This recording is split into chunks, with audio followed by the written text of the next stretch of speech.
নমস্কার আপনাদের সবাইকে। আমি সুবর্ণা রান্নাঘর অ্যান্ড লাইফস্টাইলে আপনাদের সবাইকে স্বাগত জানাই। আশা করি আপনারা সবাই ভালো আছেন ও সুস্থ আছেন। তো দেখুন আমি এখানে চিড়ের পোলাও করেছি।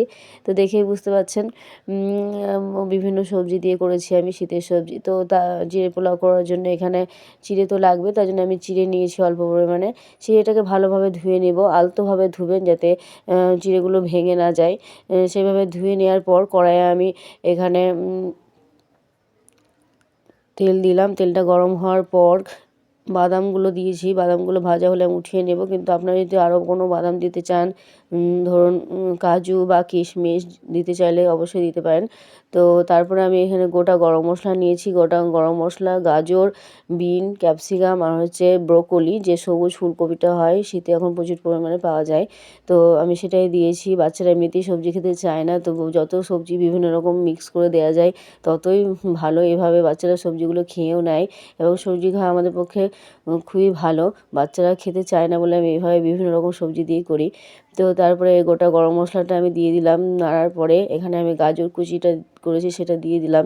গাজর কুচি দেওয়ার পরে এখানে পরিমাণ মতো একটু লবণ আর একটু হলুদ দেবো। হলুদ দিলে কালারটা খুব সুন্দর লাগে চিড়ের পোলাওয়ে, তার জন্য আমি এখানে হলুদ দিয়ে ভালো করে ভাজার পরে সমস্ত সবজিগুলো কেটে রেখেছিলাম সেগুলোকে দিয়ে দিলাম। দিয়ে দেওয়ার পর আপনি ভালোভাবে সবজিটাকে নেড়ে একটু সেদ্ধ হতে দিতে হবে। তার জন্য আমি এখানে একটু নাড়ার পরে ঢাকা দিয়ে দিয়েছিলাম। দেখুন ঢাকাটা দেওয়ার পরে একটু ভালোভাবে সেদ্ধ হয়ে যাক। এই যে ঢাকা দেওয়ার পর একটু জল ছেড়ে সেদ্ধ হয়ে গেছে সবজিগুলো। সেদ্ধ হয়ে যাওয়ার পর যে চিড়েটা আমি ধুয়ে রেখেছিলাম সেই চিড়েটাকে আমি দিয়ে দিলাম। চিড়েটাকে দিয়ে দেওয়ার পর ভালোভাবে নাড়াচাড়া করতে হবে। ভালোভাবে চিড়েটার গায়ে যাতে সবজিগুলো মাখা মাখাভাবে লেগে যায়, তার জন্য ভালোভাবে আমি নেড়ে তার মধ্যে আগে আমি যে লবণ দিয়েছিলাম আর লবণ দেবো না, বেশি করে দিয়েছিলাম, আর দেবো না। তো চিড়ের পরে যে খেতে যেহেতু মিষ্টি মিষ্টি হয়, তার জন্য আমি এখানে চিনি দিয়েছি, 3 চামচ মতো চিনি দিয়েছি। আপনারা যদি বেশি মিষ্টি খেতে চান তাহলে অবশ্যই বেশি দেবেন, বা যদি কম খেতে চান তো অবশ্যই কম দেবেন, যেটা আপনাদের ব্যাপার। তো আমি এখানে বাদামগুলো দিয়ে দিলাম, যে বাদামগুলো ভেজেছি। বাদামগুলো ভাজার পরে ভালোভাবে আমি নেড়ে নিব। নেড়ে নেওয়ার পর এখানে যে আপনারা আমি ঘি দিয়েছি, খুব সুন্দর একটা ফ্লেভার হয় চিড়ে পোলাওয়ে ঘি দিলে।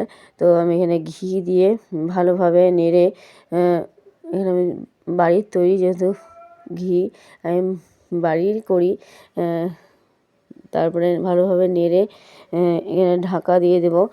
ঢাকা দিয়ে দেখুন আবার গ্যাসটা আমি অফ করে দিয়েছি।